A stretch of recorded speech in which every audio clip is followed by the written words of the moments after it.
السلام علیکم. سپیشل سلام د افغانستان دفاعي امنیتي سرحدي دریابي هوایي ځواکونو ته. ګرانو افغانانو، لکه څنګه چې تاسو ته معلومه ده چې نهم د کب د میاشتې د افغانستان د امنیتي او دفاعي ځواکونو ورځ ده، د سرتیرو ورځ ده.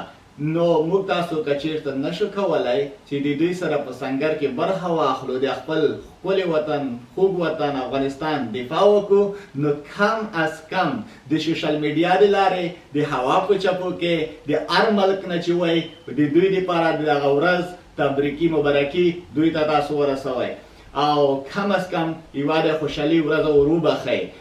دا آسان کار نه دی چې دوی په سنګر موږ په کور درنده خوبونه کوو. نو خدای دې وکړي چې د افغانستان امنیتي او دفاعي ځواکونه د موږ د ایف جي فامیلي لخوا دغه ورځ مبارکي قبوله کړي. اوس به سجاد خپلې خبرې وکړي، هغه په انګلیش کې زه کوشش وکړم چې د ترجمه زه درته وکړم، یا نه بعد بیا محمد خبرې وکړي او بیا به هغه هم درته ترجمه کړم، یا نه بعد به امیر خپلو امنیتي ځواکونو ته یو دروند سلام وړاندې کړي. Sajad, you can do now. I hope you guys are all happy and okay. Now, you guys might be happy and okay, but there are people that are not. And those are the soldiers that sacrificed their lives for Afghanistan. Now, these soldiers look like the happy bunch. They look like the type that enjoy their lives and every single day of it. But that might not be the case on the inside, because it's hard to accept the fact that every second of your life can mean the end of family time. It's hard to accept the fact that every second of your life can mean death. But these soldiers aren't scared of death, because they would do anything for their motherlands. Now, people like you and I can't join them at their posts. We can't walk alongside them during their hard times, but we can support them. And we can and we will. Well, guys, I want to say it in Pashto as well. سجاد وایي ورونو چې زه امید لرم چې تاسو به روغ او جوړ وای، خو خلک شته چې روغ او جوړ به وي خو خوشحاله به نه وي د تاسو غونته. هغه عسکر چې افغانستان په سنګرونو کې موجود دي چې هره دقیقه د دوی شهادت امکان شته، نو د دې وجې نه چې د دوی د بیا هم د مرګ نه نه ډارېږي، د موږ تاسو دپاره په دفاع کې په سنګرونو کې پرته دي.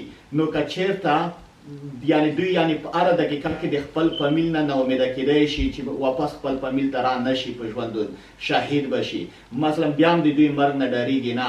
د موږ تاسو دپاره د وطن دپاره دوی په دفاع کې په سنګرونو کې ناست دي. که نور موږ تاسو څه نشو کولی، کم از کم دومره دوی ته سپورټ ورکولی شو چې انرژي وربخلی شو چې د لا هوا لارې دغه د ورځې مبارکي ورته تقدیم کړو.